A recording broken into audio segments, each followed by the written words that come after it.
হয়েছে কি, তখনকার সময় এক একটা সময়ে দেশের এক একজনের হুকুম চলে, রাজত্ব চলে, এক একটা সময় দেশে এক একটা মন্ত্রী থাকে, তাই না?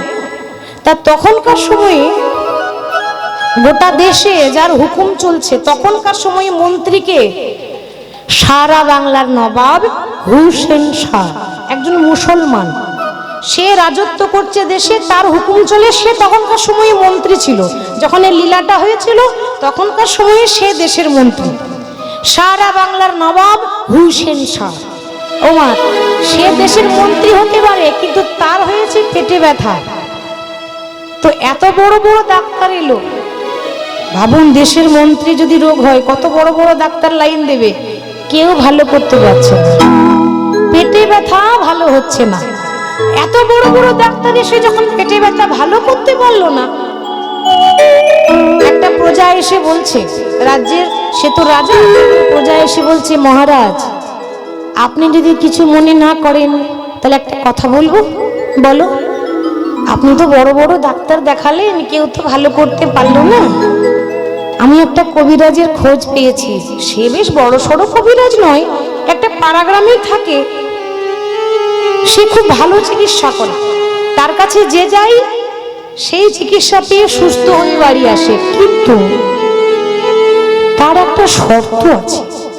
শর্ত কি? শর্ত না, তার কাছে যেতে গেলে এরকম সেজে যেতে গেলে হবে না। কেন? তার নিয়ম কি? সে শুধুমাত্র গরিবের চিকিৎসা করে, ধনী মানুষের চিকিৎসা করে না। যার পয়সা আছে তাকে দেখবে না, যার পয়সা নেই তারই চিকিৎসা সে করে। তো তার কাছে যেতে গেলে আপনাকে রাজা হয়ে নয়, ভিখারি সেজে যেতে হবে। বেশ, রোগ যখন হয়েছে, কিছু করার আছে মা? দেখবেন আমরা যখন ডাক্তারখানায় যাই, ডাক্তার যদি বলে যে তোমার যা রোগ হয়েছে তাতে নিম পাতা খেতে হবে, আমরা খেতে ভালোবাসি না, কিন্তু বলি বাবা নিম পাতা খেতে হয় তাই খাবো, রোগ যেন ভালো হয়ে যায়। আপনি যা বলবেন তাই খাবো, রোগ যেন ভালো হয়। কি গো, বলি তো? তাহলে ওই তার কাছে যেতে গেলে ওই রাজা জমিদার চলবে না, ভিখারি সাজতে হবে। সারা বাংলার নবাব হুসেন শাহ একটা ছেঁড়া পাঞ্জাবি পরেছে, ভাবুন দেশের মন্ত্রী, সে ভিখারি সাজছে। ওই জন্য বলে রোগের দায়ে মানুষকে কিনা করতে হয়, চিরদিন কাহারও সমান নাহি যায়। ঠিক তো? সে দেশের মন্ত্রী হয়ে একটা ছেঁড়া পাঞ্জাবি পরেছে আর মাথায় একটা টুপি পরেছে। ওই যে মুসলমানরা মাথায় একটা টুপি পরে না, সে টুপিটা পরেছে। টুপি পরে, মানে জাতিতে মুসলমান তো, তাই পাঞ্জাবি, ছেঁড়া পাঞ্জাবি পরে মাথায় একটা টুপি পরে বর্ধমান জেলার শ্রীখণ্ড গ্রামে ঢুকেছে। কি বলছে? ও ওই মুকুন্দ সরকারের বাড়ি কোনটা? জিজ্ঞাসা করছি। মুকুন্দ সরকার? হ্যাঁ গো হ্যাঁ, ওই কীর্তন হয় না, কীর্তন, কীর্তন বলতে পারছে না, উচ্চারণটাও হচ্ছে না। ওই তাদের বাড়ি কোথায়? ও তাই, বলুন কীর্তন বলবেন তো? বলে হ্যাঁ হ্যাঁ হ্যাঁ, ওটাই ওটাই। ওই যে সোজা চলে যান, সোজা চলে গিয়ে একটু বাম দিকে ঘুরে যে বাড়ি থেকে খোল করতালের আওয়াজ শুনতে পাবেন, ওইটাই হচ্ছে মুকুন্দ সরকারের বাড়ি। বেশ, এবার গিয়ে দেখছে কি গো, সারা বাংলার নবাব হুসেন শাহ দেখছে সব লাইন দিয়ে দাঁড়িয়ে আছে, কিন্তু ওর মধ্যে কেউ ধনী নাই, সব ভিখারি, ভিক্ষা করে খাই। ওই সেরকম মানুষ বড় একটা ভিখারি লাইন দিয়েছে। তাদের কাছে গিয়ে বলছে, ওগো আমাকে একটু লাইনে দাঁড়াতে দেবে? আমার না কোনো পকেটে পয়সা নেই, আমি খুব গরিব মানুষ। তারা বলছে, হ্যাঁ গো হ্যাঁ নিশ্চয়ই, আপনি জানেন না আমাদের কবিরাজ ঠাকুর পয়সা নেই না গো, পয়সা লাগবে না, আপনি লাইনে দাঁড়ান, যখন ডাকবে তখন আপনি যাবেন, ডাক এলে ডাক্তারবাবু ডাকবে তখন যাবেন। লাইনে দাঁড়িয়ে আছে সারা বাংলার নবাব হুসেন শাহ, যে গোটা দেশকে একটা হুকুমে তার ওঠে আর বসে, সে আজকে ভিখারি সেজে ভিখারির লাইনে দাঁড়াইয়েই আছে। কেন? চিকিৎসা করবে বলে এসেছে। আর ওইদিকে বাবা মুকুন্দ কবিরাজ, তার একটা নিয়ম আছে, ঘরে গোপীনাথ আছে, গোপীনাথের পুজো না করলে রুগী দেখে না। এক একজনের এক একটা নিয়ম থাকে, তো আগে পুজো হবে তারপর রুগী দেখবে। তো বাইরে সব দাঁড়িয়ে আছে আর ভেতরে এসে পুজো করছে। গোপীনাথের চরণে তুলসী এবং ফুল দিয়ে বলছে, ওগো গোপীনাথ তোমাকে সাজাই বটে, কিন্তু বৃন্দাবনে রাধারানীর মতো সাজাতে পারি না, সাজাতে পারি না। ভগবানকে প্রত্যেকদিন রাধারানী সাজাইয়ে দেয়, মোহন বেশে সাজাইয়ে দেয়, ওরকম তো পারবো না। সাধারণ মানুষ, যদি ভুল ত্রুটি হয়ে যায় ক্ষমা করে দিও। আমি অনেক যত্ন করে প্রভু তোমাকে সাজাতে পারিনি, প্রভু তোমাকে সাজাতে পারিনি। আমি অনেক যত্ন করে তোমাকে সাজাতে পারিনি, তোমাকে সাজাতে পারিনি। আমি অনেক যত্ন করে তোমাকে সাজাতে পারিনি, তোমাকে সাজাতে পারিনি। আমি অনেক যত্ন করে তোমাকে সাজাতে পারিনি, তোমাকে সাজাতে পারিনি। আমি জনমে জনমে শুধু চেয়েছি, আমি জনমে জনমে শুধু চেয়েছি, আমি জনমে জনমে তোমায় চেয়েছি, আমি জনমে জনমে শুধু চেয়েছি, তবুও তোমার দেখা পাইনি, তবুও তোমার দেখা পাইনি। আমি অনেক তোমাকে সাজাতে পারিনি, তোমাকে সাজাতে পারিনি। আমি জীবনে মরণে শুধু চেয়েছি, আমি জীবনে মরণে শুধু চেয়েছি, আমি জীবনে মরণে শুধু চেয়েছি, আমি জীবনে মরণে শুধু চেয়েছি, তবুও তোমার দেখা পাইনি,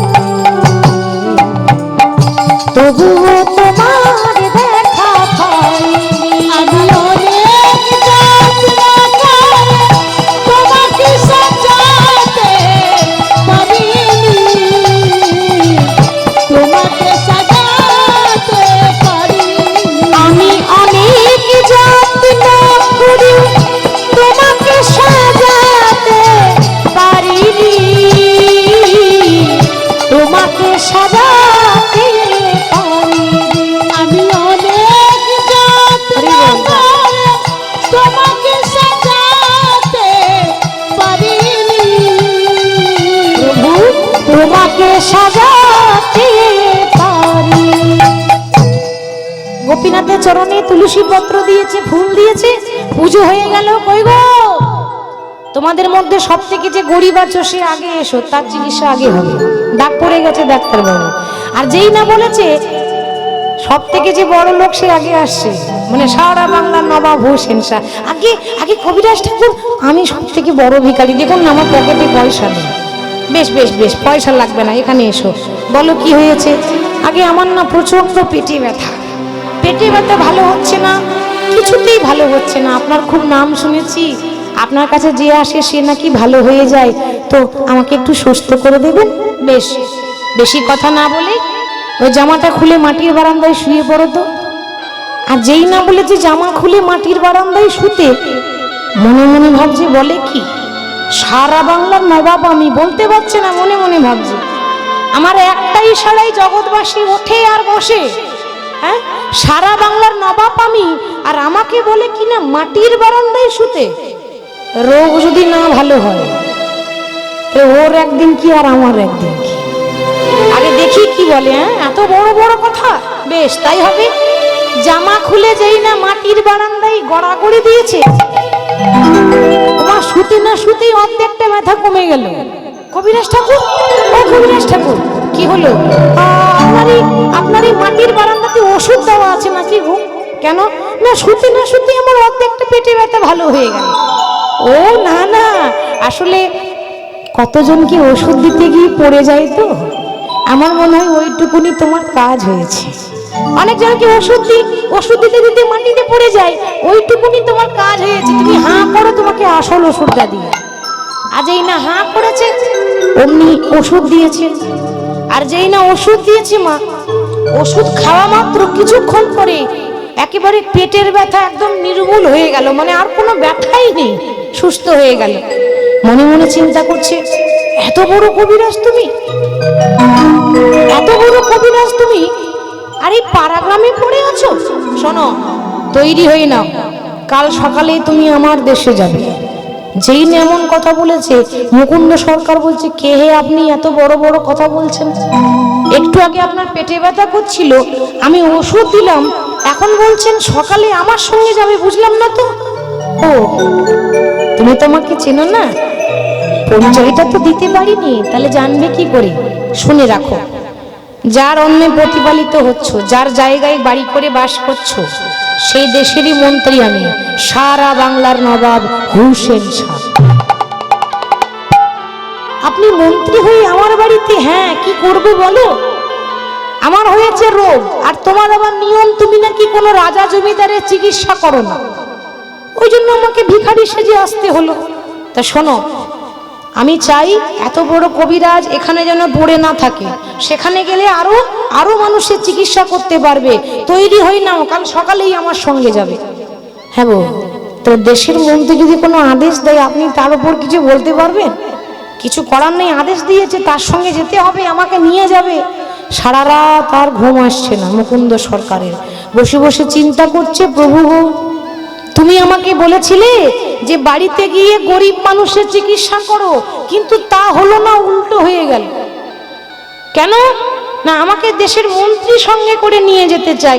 আমি যদি ওইখানে চলে যাই, তো এই পাড়া গ্রামের যত গরিব মানুষ আছে, চিকিৎসা না পেয়ে যারা মারা যায়, তাদের কি হবে? আমি তো মানুষের সেবা করতে চাই, সেবাই পরম ধর্ম। ভগবান তখন স্বপ্ন দিচ্ছে, মহাপ্রভু স্বপ্ন দিয়ে বলছে, কবিরাজ তুমি যাও, কারণ একটা কবিরাজ, একটা ডাক্তারের কর্তব্য হচ্ছে সবাইকে সমান চোখে দেখা, ঠিক তো? রাস্তার ভিখারির যেমন চিকিৎসা হবে, রাজা জমিদারেরও চিকিৎসা হবে। ফিরে যাও, তুমি সেখানে যাও, দেখবে ভগবানের কৃপা হলে একদিন ঠিক তুমি ফিরে আসবে। তাই তুমি ফিরে যাও। তাই মহাপ্রভু আদেশ দিয়েছে, সকালবেলায় ঘুম থেকে উঠে নবাবের সঙ্গে যাব বলে প্রস্তুত। এবার যখন নবাবের সঙ্গে যাবে মা সকালবেলা, সারা বাংলার মুকুন্দ সরকার নবাবকে দেখে বলছে যে, নবাব আমি আপনার সঙ্গে যাব বটে, কিন্তু আমারও একটা শর্ত আছে। কি শর্ত? আমি আপনার বাড়িতে থাকতেও পারবো না, আমি আপনার বাড়িতে খেতেও পারবো না। হরি বল। কারণ সে হুসেন শাহ, তার জাতি আলাদা। আমি যাব আপনার সঙ্গে, কিন্তু আমার শর্ত আছে, আমাকে একটা ঝুপড়ি ঘর করে দিতে হবে, আমি ঝুপড়িতেই পড়ে থাকবো। সে কি? তোমার জায়গায় অন্য কেউ হলে বলতো যে, আপনি তো মন্ত্রী, আপনাকে যখন কাছে পেয়েছি আমার দুতলাটা চারতলা করে দেন, কি গো বলতো তো। আর তুমি কি বোকা মানুষ, হ্যাঁ, আমাকে বলছো ঝুপড়ি করে দেন। ঠিক আছে, তা ঝুপড়িতেই থাকবে? বলে হ্যাঁ, ওখানেই আমি আমার প্রভুকে সেবা দেবো, আর ঝুপড়ি ঘরেই পড়ে থাকবো। সকালবেলায় নবাবের সঙ্গে যাচ্ছে, কেমন ভাবে? বলে রে বদন, বলে রে বদন, মধু মাখায় হরে কৃষ্ণ না। বলি রে বদন, বলি রে বদন, মধু মাখায়ে হরে কৃষ্ণ নাম। বলে রে বদন, বলে রে বদন, মধু মাখায় হরে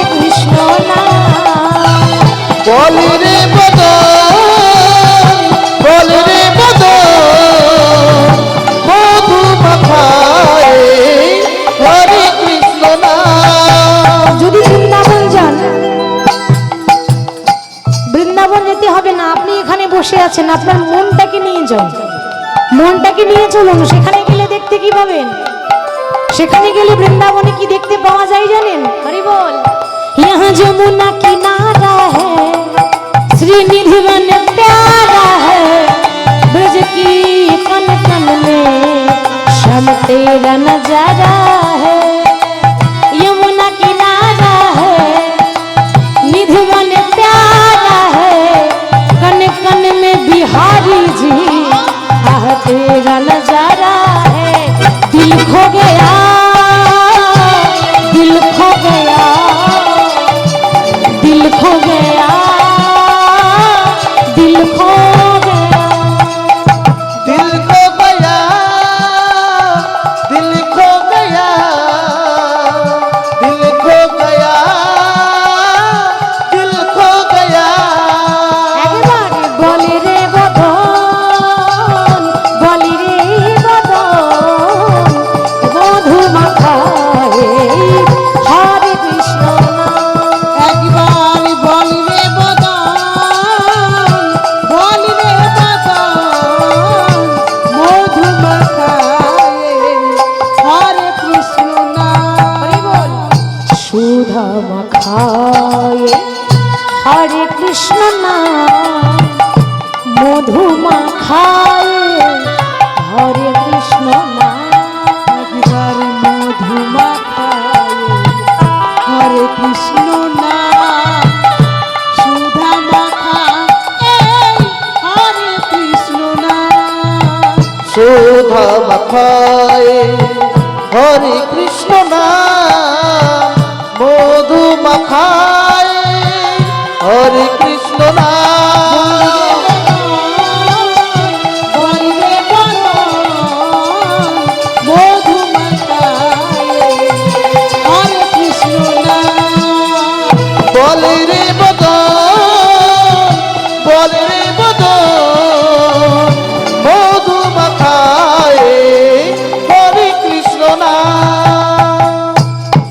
যেখানে নবাব থাকে, মানে যেখানে মন্ত্রী থাকে, সেখানে নিয়ে গেছে। নিয়ে গিয়ে মন্ত্রী থাকে একটা বড় রাজমহলে, আর মুকুন্দ সরকার থাকে একটা তালপাতার ঝুপড়ি ঘরে। গোপীনাথকে ছাড়েনি, সঙ্গে করে জড়িয়ে নিয়ে এসেছে গোপীনাথকে। দিয়ে ওই তালপাতার কুড়ে ঘরে ঠাকুরকে রেখেছে। সে যেখানে যাই প্রভুকে সঙ্গে নিয়ে যায়। তালপাতার কুড়ে ঘরে প্রভুকে গোপীনাথকে সাজিয়ে রেখেছে। এবার অনেক দিন হয়ে গেল মা, ওই নবাবের সঙ্গে মুকুন্দ সরকারের দেখা হয়নি। কেন দেখা হয়নি? তিনি তো নবাব, বিভিন্ন রাজনীতি কাজ নিয়ে পড়ে থাকেন, সব সময় তো আর যাওয়া হয় না। তো অনেক দিন পর, কয়েক মাস পেরিয়ে গেল, নবাব মনে মনে চিন্তা করছে, তাই তো অনেক দিন হয়ে গেল, একবারও মুকুন্দ সরকারের সঙ্গে দেখা সাক্ষাৎ হলো না, মনটা ভীষণ খারাপ করছে। একবার গিয়ে দেখিয়ে এলে হয় না? মনে মনে ভাবছে, না আর ভালো লাগছে না, আজকে দেখা করতেই হবে। তো সারা বাংলার নবাব হুসেন শাহ ওই মুকুন্দ সরকারের তালপাতার ঝুপড়ি ঘরে যাচ্ছে। আর যখন যাচ্ছে দেখবেন মা, ওই সিরিয়ালে হয়, টিভি সিরিয়ালে যখন রাজারা যায় তখন দুজন দুপাশে ওই মোমরের পালক দিয়ে এরকম করে বাতাস করতে করতে নিয়ে যায়, থাকে তো দুজন দুদিকে দাঁড়িয়ে থাকে। রাজা বলে কথা, তাকে কষ্ট দিলে হবে, তা দুজন মোমরের পাখা দিয়ে এরকম করে বাতাস করতে করতে নিয়ে যাচ্ছে, আর মাঝখানে যাচ্ছে সারা বাংলার নবাব হুসেন শাহ। এবার যেই না ঝুপড়ি ঘরে ঢুকেছে, ওদিকে মুকুন্দ সরকার প্রভুর আরাধনা করছে, প্রভুর গান গাইছে, প্রভুর নাম করছে। সে এখন অন্যভাবে ডুবে আছে। দেখবেন কেউ যখন ভক্তিতে ডুবে থাকে, প্রভুর নাম করে, একটু ভক্তিতে মধ্যে ডুবে থাকে, সে সময় যদি কেউ ডাকাডাকি করে, তার মনটা ওদিকে যায় না, প্রভুর চরণেই থাকে। বারবার ডাকছে মুকুন্দ, ও মুকুন্দ, কিন্তু তার সেদিকে লক্ষ্য নেই। সে গোপীনাথের রূপ দেখছে, মানে কৃষ্ণের রূপ দেখছে, আর দেখে মনে মনে ভাবছে, আহা প্রভু, কি সুন্দর তোমার তিলক, কি সুন্দর তোমার ওই বাঁশি, কি সুন্দর তোমার মাথার চূড়া, মানে ভগবান কিরকম দেখতে সেটা বর্ণনা করছে। কেমন ভাবে? আমার আমার কানু সে বিনোদ রাই গো, কানু সে বিনোদ রাই গো, আমার কানু সে বিনোদ রাই গো, কানু সে বিনোদ রাই।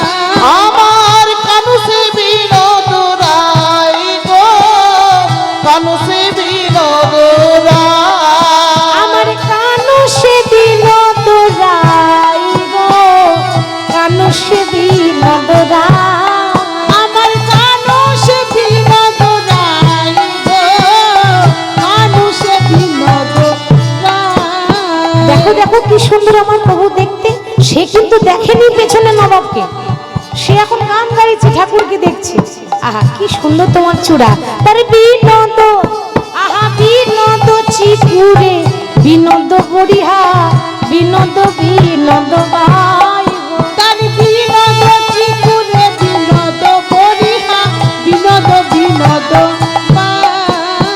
বিনোদ চিকুরে, বিনোদ বলিহার, বিনোদ বিনোদ মান। বিনোদ মানে সুন্দর, বিনোদ কথার মানে সুন্দর। বলছে বিনোদ চিকুরে, চিকুরে মানে মাথার কেশ।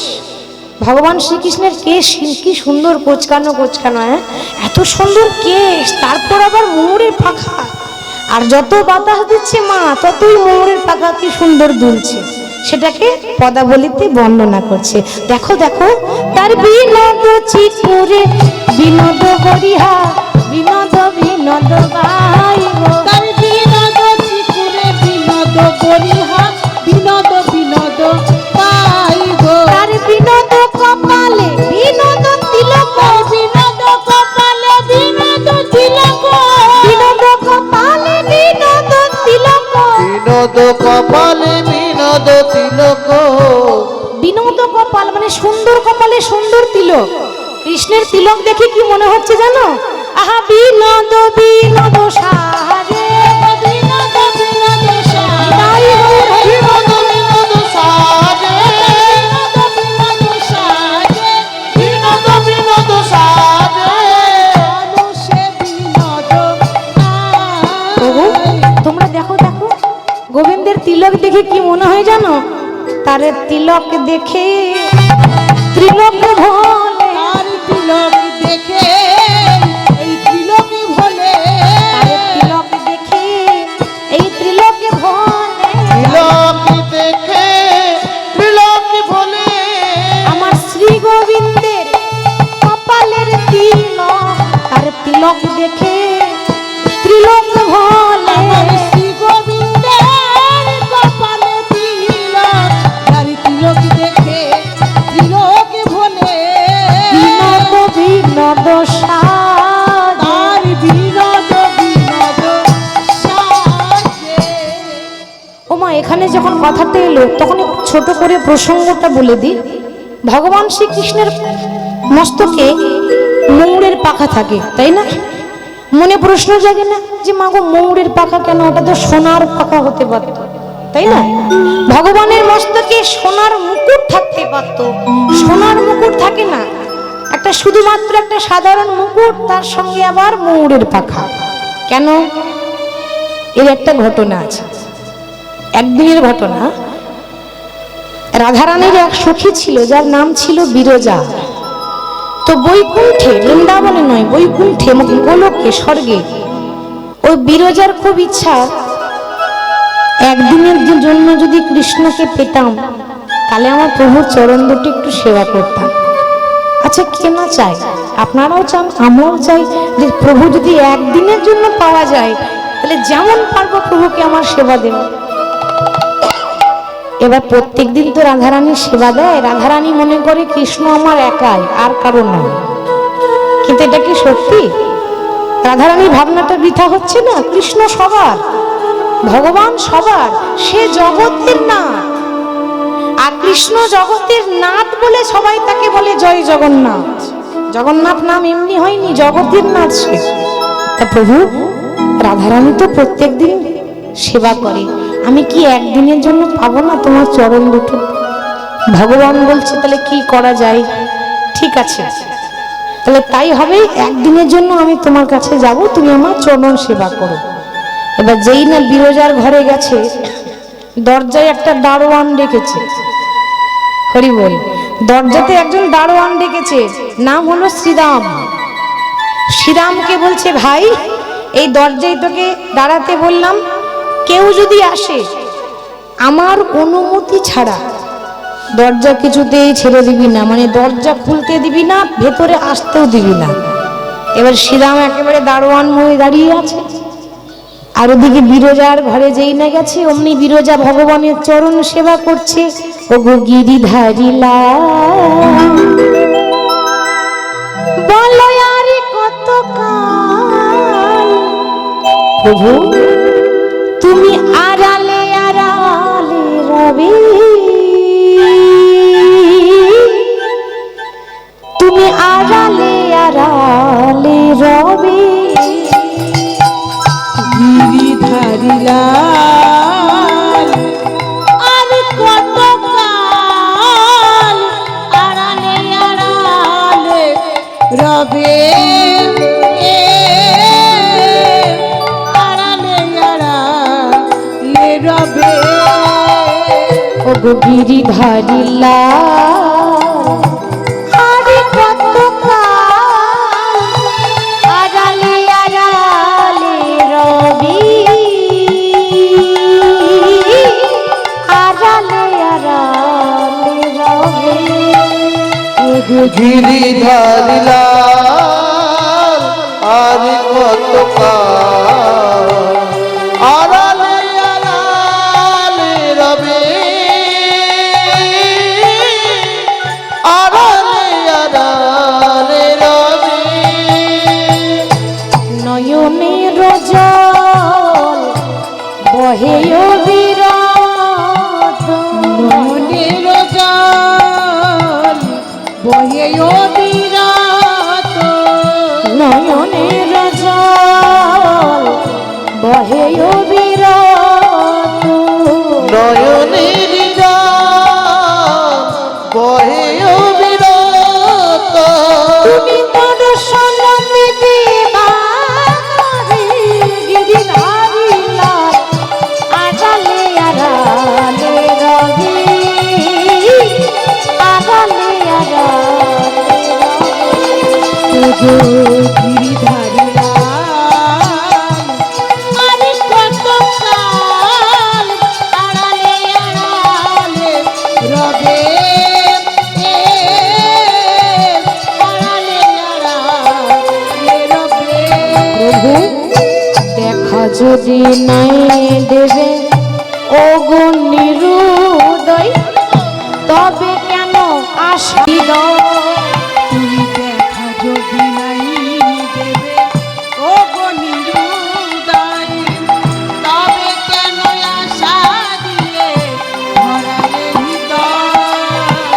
দেখা যদি নাই দেবে ও গো নিরুদয়, তবে কেন আশা দিয়ে ভরালে হৃদয়। আর দেখা যদি নাই দেবে ওগো নিরুদয়, তবে কেন আশা দিয়ে ভরালে হৃদয়।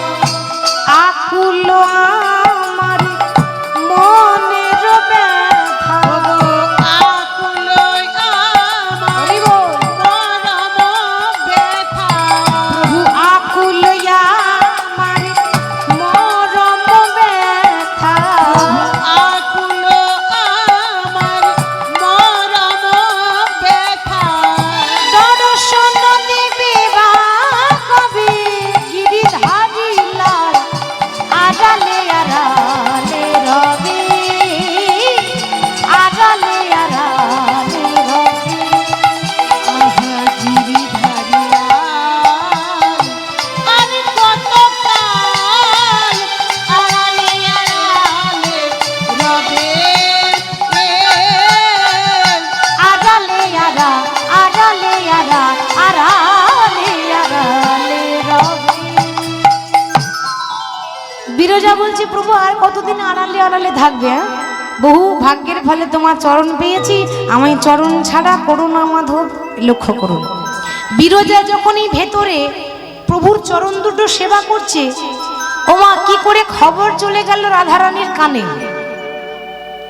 কি করে খবর চলে গেল রাধারানীর কানে। রাধারানী শুনতে পেল যে আমার কৃষ্ণের চরণ নাকি অন্যজন সেবা করছে। আর জেনে রাধারানী খবর পেয়েছে, মা অমনি রাগ হয়ে গেছে, ভাবছে আমার কৃষ্ণ আমার একাই বটে, আমি অন্য কাউকে দেব না। সে বুঝতে পারছে না যে তার মতো সবাই ভক্ত, আর প্রত্যেকটা ভক্তই চাই ভগবানকে পেতে। তো রাধারানী তাড়াতাড়ি ছুটে গিয়ে দরজায় গিয়ে দেখছে দারোয়ান দাঁড়িয়ে আছে। শ্রীরাম, আমি তোকে আদেশ করছি দরজাটা ছেড়ে দে। শ্রীরাম বলে, রাধে আমাকে ক্ষমা করে দিও, ওই কৃষ্ণের অনুমতি ছাড়া আমি দরজা ছেড়ে দিতে পারবো না, দরজা খুলতেই পারবো না। তবে রে, আমি তোকে অভিশাপ করলাম, তুই যে দরজা খুললি না, আমার সঙ্গে এরকম দুর্ব্যবহার করলি, তোর যেন অসুর কুলে জন্মগ্রহণ হয়, অসুর কুলে জন্ম হবে। আর হয়েছিল, ওই শ্রীরামের অসুর কুলে জন্ম হয়েছিল, নাম ছিল শঙ্খচূড় দৈত্য।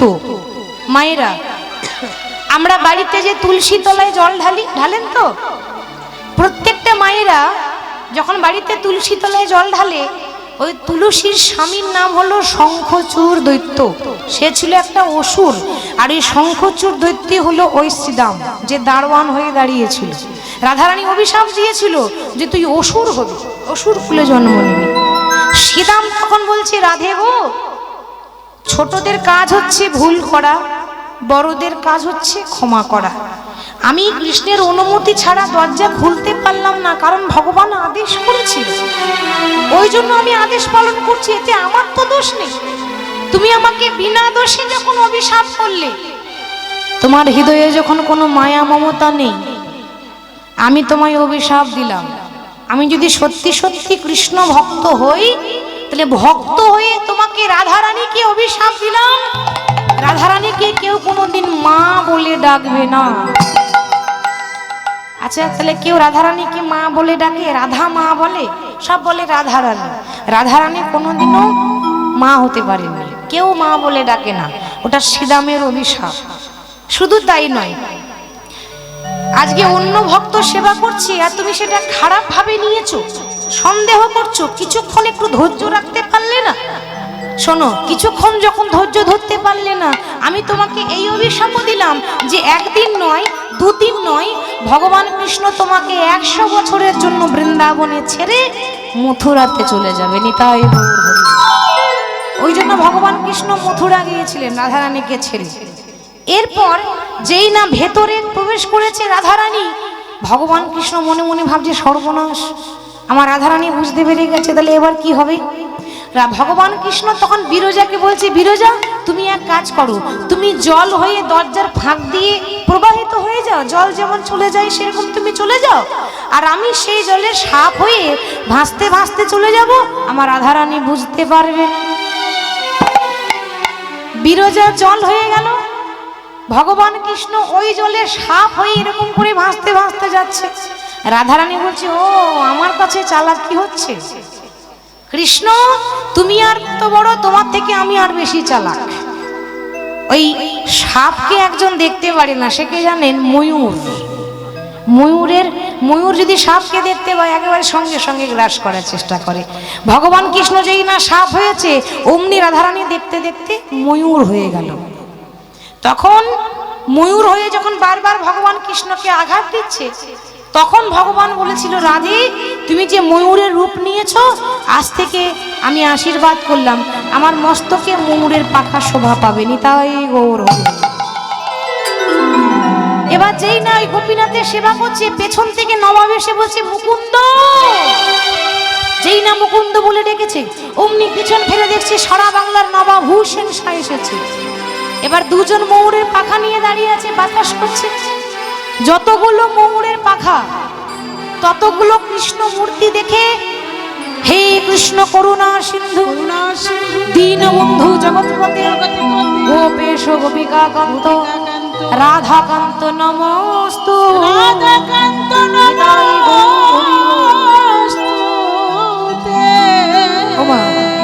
যেই না যতগুলো ময়ূরের পালক ততগুলো কৃষ্ণ মূর্তি দেখে মুকুন্দ সরকার অজ্ঞান হয়ে পড়ে গেল।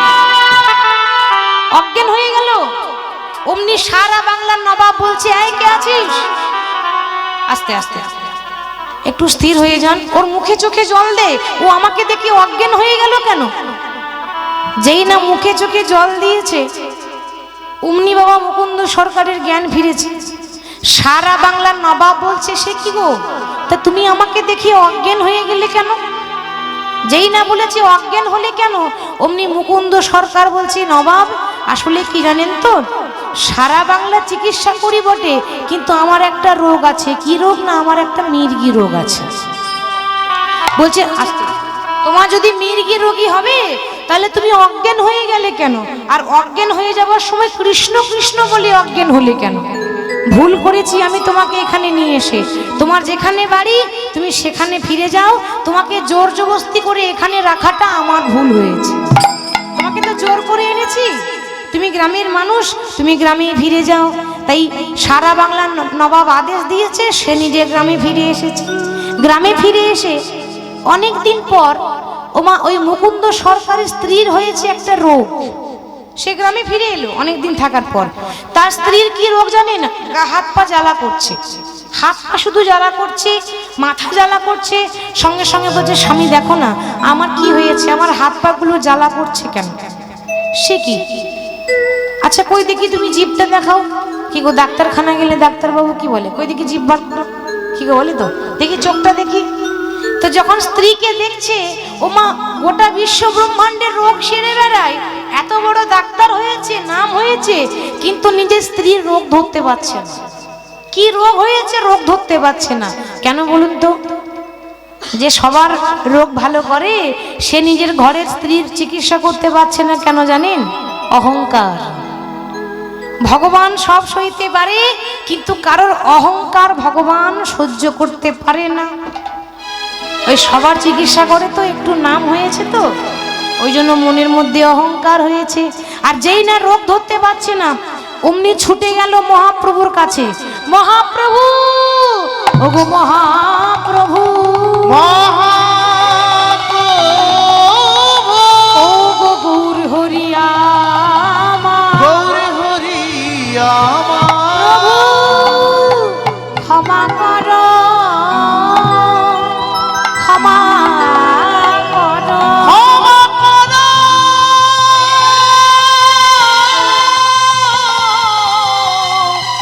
ওই গৌর হরি হে, গৌর হরি। ছুটে এসেছে নবদ্বীপ, গৌর হরির পা দুটো জড়িয়ে ধরেছে। আরে আরে কি হলো, কি হলো? তুমি অমন করে ছুটে এসে আমার চরণে ধরছো কেন? প্রভু, প্রভু আমি বিপদে পড়েছি। কি বিপদ? আমি সবার চিকিৎসা করে বেড়াই, এত নাম আমার, আর আমি আমার স্ত্রীর রোগ ধরতে পারছি না কেন? মুকুন্দ, যা ভেবেছিলাম তাই হয়েছে। ওই সবার চিকিৎসা করে বেড়াচ্ছ তো, তাই তোমার একটু অহংকার হয়েছে। আর তোমার অহংকারের জন্য তুমি তোমার স্ত্রীর রোগ ধরতে পারছো না। শোনো, আমি ওষুধ দিচ্ছি। মহাপ্রভু একটা চিবানো পান দিয়েছে, মানে একটা পান অর্ধেকটা চিবিয়েছে দিয়ে হাতে দিয়েছে। এটা হলো ওষুধ। তোমার স্ত্রীকে খাইয়ে দেখবে, দেখবে রোগ ভালো হয়ে যাবে। ছুটে এসে নিজের স্ত্রীকে চিবানো পান খাইয়েছে, আর যেই না চিবানো পান দিয়েছে রোগ ভালো হয়ে গেল।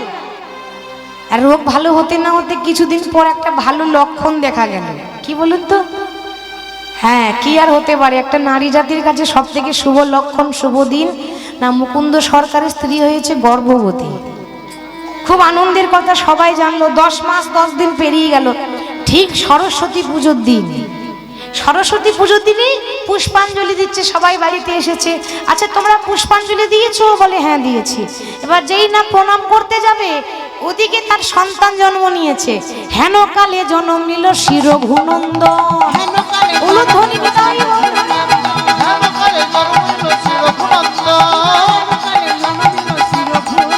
বলি সন্তানের বদনে হেরি আনন্দিত মন,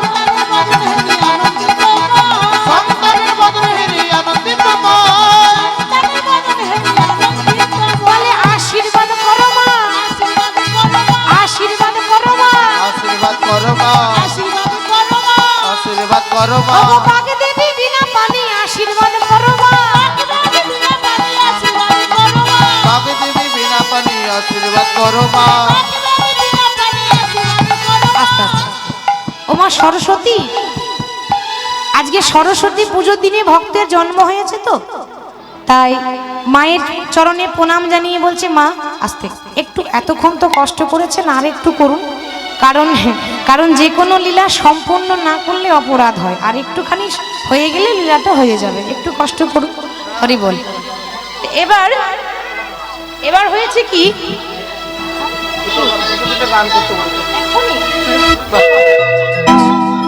আস্তে আস্তে আস্তে। এবার সরস্বতী পুজোর দিনে সন্তান হয়েছে তো, তাই ছেলের নাম রেখেছে রঘুনন্দন। তাই বলছে ও মা সরস্বতী, তোমার আশীর্বাদ ছাড়া তো বিদ্যা বুদ্ধি হবে না, তাই বলছে মা গো ওগো আশীর্বাদ করো মা, আশীর্বাদ করো মা, আশীর্বাদ করো মা, আশীর্বাদ করো মা বাগে দেবী বিনা পানি আশীর্বাদ করো মা, বাগে দেবী বিনা পানি আশীর্বাদ করো মা, বাগে দেবী বিনা পানি আশীর্বাদ করো মা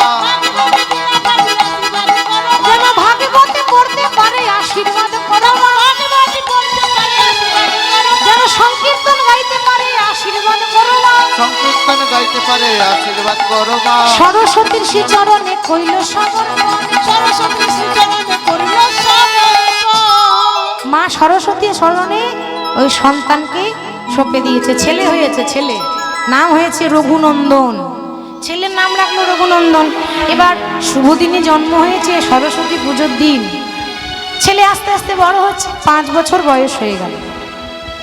এবার দেখুন শেষ জীবনীটা কি হলো, 5 বছর বয়স হয়েছে রঘুনন্দনের। এবার বাবা একদিন গোপীনাথের পুজো করছে, আর পাশ থেকে একজন ডেকে বলছে কবিরাজ ঠাকুর, ও কবিরাজ ঠাকুর আপনি শিগগির চলুন, আমার বাবার শরীর খুব খারাপ, আপনি না গেলে বাবা খুব অসুস্থ হয়ে যাবে। এবার সে কি করে মা, একটা ডাক্তারের কি কর্তব্য, একজন চিকিৎসা না পেয়ে মারা যাবে, তাহলে তার চিকিৎসা করা আগে দরকার না পুজো করা আগে দরকার, কোনটা আগে? চিকিৎসা করা। বাহ, জীবে প্রেম করে যেই জন সেই জন সেবিছে ঈশ্বর। পুজো করতে বসে যদি একটা মানুষের প্রাণ চলে যায়, তাহলে সেই পুজো ব্যর্থ হয়ে যায়। আগে মানুষের সেবা, তারপর ভগবানের সেবা। বাবা মনে করছে যে আমি যদি পাশের গ্রামে চলে যাই চিকিৎসা করতে, তাহলে আমার পুজোটা তো এখনো হলো না, সবে তুলসী পাতা দিয়েছি, তাহলে পুরো পুজোটা কি হবে? আচ্ছা বলছিলাম কি, আজকের পুজোটা আমার ছেলে তো বড় হচ্ছে নাকি, এই 5 বছর হলো, তা বলছিলাম কি আজকের পুজোটা আমার খোকাকে দিলে হয় না? বাবা মনে মনে চিন্তা করছে, আমার রঘুকে দিলে হয় না? রঘু, রঘু রে, ওরে ও রঘু, আজই না রঘু বলে ডেকেছে, 5 বছরের ছেলে রঘু ছুটে এসেছে। বাবা আমাকে ডেকেছো? হ্যাঁ তোকে ডেকেছি, এদিকে আয়। আমি বলছিলাম কি, আমি পাশের গ্রামে যাচ্ছি রুগী দেখতে, তো বলছিলাম আজকের পুজোটা তুই করে দিবি। বাবা কি বলছো তুমি, আমি মন্ত্র জানি না, আমি কি করে পুজো করবো? 5 বছরের ছেলে তো, তুমি কত সুন্দর মন্ত্র বলো, আর আমি তো মন্ত্র জানি না। কি বললি? মন্ত্র, বারবার বল, মন্ত্র মন্ত্র মন্ত্র। ছোট ছেলে তো মন্ত্র বলতে পারছে না, মন্ত্র মন্ত্র মন্ত্র। ওরে কিবা হবে শুদ্ধ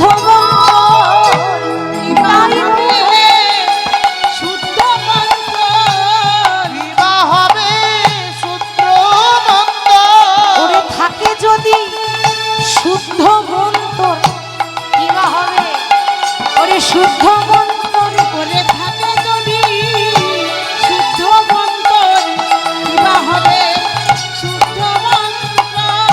খোকা যদি মন শুদ্ধ থাকে তাহলে মন্ত্র লাগে না, ওরে মন্ত্র বলতে হবে না, মন তো শুদ্ধ। সেবা হয়ে গেছে, এবার তুই যা, থালাটা নিয়ে বাইরে যা। খালি থালা নিয়ে বাইরে গিয়ে বলছে মা জানো তো আজকে না গোপীনাথ সব নাড়ু খেয়ে ফেলেছে। আপনার ছেলে যদি আপনাকে এরকম বলে, আপনি বিশ্বাস করবেন? করবেন? অন্য কেউ করবে? আপনার কথা ছাড়ুন, অন্য কেউ কি বলবে? বাবা ও নিজে খেয়ে বলে কিনা ভগবান খেয়েছে। এ জগতে কেউ বিশ্বাস করবে না। মা মনে মনে ভাবছে, হায় হায় প্রভু, তুমি আমাকে একটা মাত্র সন্তান দিয়েছো, তাও আবার মিথ্যাবাদী ছেলে। 5 বছর বয়সে এত বড় মিথ্যা বলে কিনা ভগবান নাড়ু খেয়েছে। সেই সময় বাবা চিকিৎসা করে ঘর ঢুকছে, শুনতে পেল আমার ছেলে নাকি ঠাকুরকে নাড়ু খাইয়েছে। মনে মনে চিন্তা করছে ব্যাপারটা কি, আমি এতদিন খাওয়াই, আমার হাতে কোনোদিন ভগবান একটা নাড়ু খায়নি, আর আমার ছেলে একদিন সেবা করিয়ে বলে নাড়ু খেয়েছে। তার মানে পরীক্ষা করতে হবে।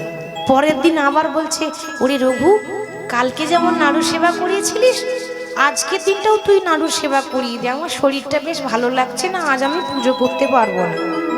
রঘুনন্দন জানে না, এক থালা নাড়ু নিয়ে মন্দিরে ঢুকেছে, আর দরজার আড়ালে মুকুন্দ কবিরাজ দাঁড়াই আছে। কেন মা? হাতে নাতে ধরবো, আমার ছেলে নাড়ু খায় না গোপীনাথ নাড়ু খায়, আজকে হাতে নাতে ধরা পড়বে। ওই জন্য দরজার আড়ালে লুকিয়ে লুকিয়ে দেখছে। ভেতরে গিয়ে ছোট্ট রঘুনন্দন বলছে, ও গো গোপীনাথ নাড়ু খায়।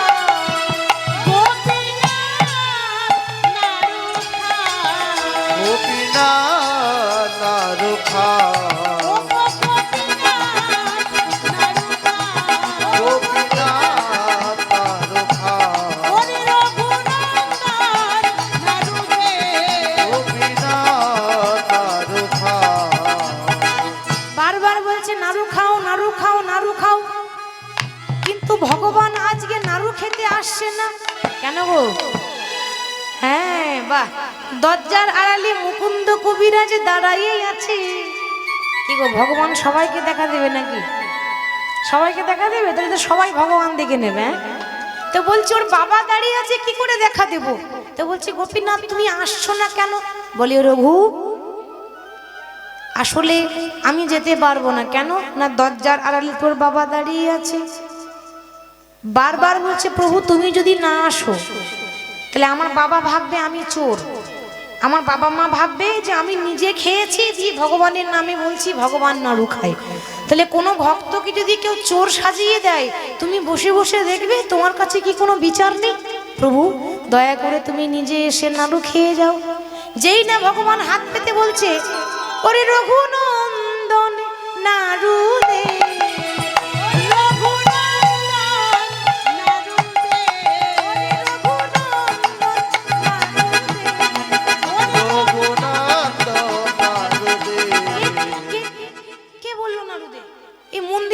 ছেলে ছাড়া আর কেউ নেই, শুনতে পাচ্ছে বাবা।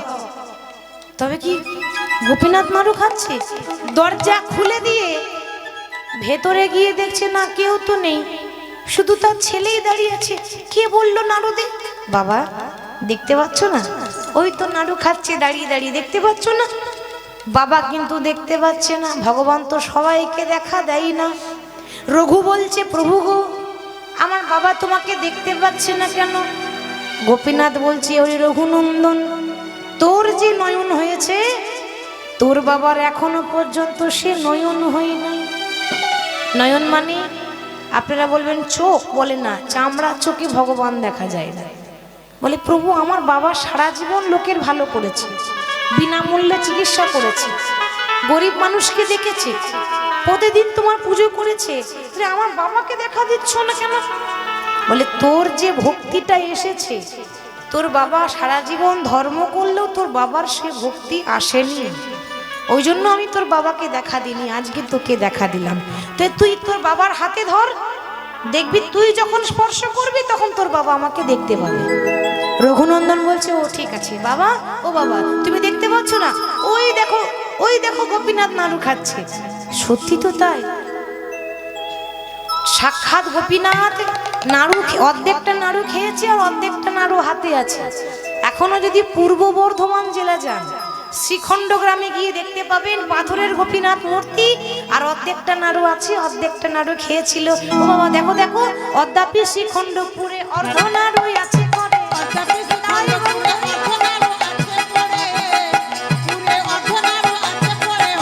শ্রীখণ্ডপুরে অর্ধ নাড়ু আছে করে। দেখে কোনে ভাগ্যবান জনে, কোনো ভাগ্যবানই জনে, তাদের আনন্দ আর ধরে না, ঊর্ধ্বনি আনন্দ ধরে না আনন্দ আর ধরে না ভগবানকে দর্শন করে আনন্দ আর ধরে না, ভগবানকে দর্শন করে আনন্দ আর ধরে না বলে আনন্দ আর ধরে না, আনন্দ আর ধরে না প্রাণ গৌর দর্শন করে আনন্দ আর ধরে না। প্রাণ গৌর দর্শন করে আনন্দ আর ধরে না ছেলের হাত ধরেছে, অমনি বাবা দেখতে পাচ্ছে আমার গোপীনাথ বসে বসে নাড়ু খাচ্ছে। মনে মনে চিন্তা করছে, ওরে রঘু, সারা জীবন আমি খাওয়াতে পারলাম না, আর তুই আমার 5 বছরের ছেলে, তুই ঠাকুরকে সেবা করিয়ে দিলি। তাহলে ভগবান ভক্তি যার, ভগবান তার। তাই আজকে বাবা এবং তার ছেলে মুকুন্দ সরকার এবং তার ছেলে রঘুনন্দন ভগবানের রূপ দর্শন করছে। আসুন এখানেই ভক্তের সঙ্গে ভগবানের মিলন করিয়ে দেব, এখানে আত্মার সঙ্গে পরমাত্মার মিলন করাবো। তাই সবাই একটু দাঁড়িয়ে যাবেন।